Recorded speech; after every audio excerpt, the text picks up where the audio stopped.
আজ তাফসীরুল কোরআন ফিল থেকে কাদিয়ানীদের বিরুদ্ধে আমরা একটা কথাই বলতে চাই, যারা খতমে নবুয়ত মানে নাই তাদের মুসলমান পরিচয় দেওয়ার কোনো অধিকার নাই।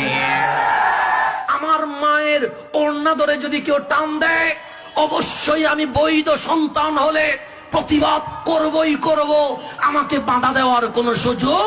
আমার বাবার লুঙ্গি ধরে যদি কেউ টান দেয়, আমি যদি সন্তান হয়ে অবশ্যই এর প্রতিবাদ করব। আমার নবীর খতমে নবুয়ত, আমার নবীর ইজ্জতের চাদর, এই চাদর ধরে যদি কেউ টান দেয়, বিশ্ব মুসলিম অবশ্যই প্রতিবাদ করবেই করবে। আজ তাফসীরুল কোরআন মাহফিল থেকে কাদিয়ানীদের বিরুদ্ধে আমরা একটা কথাই বলতে চাই, যারা খতমে নবুয়ত মানে নাই তাদের মুসলমান পরিচয় দেওয়ার কোনো অধিকার নাই। তাদেরই কেউ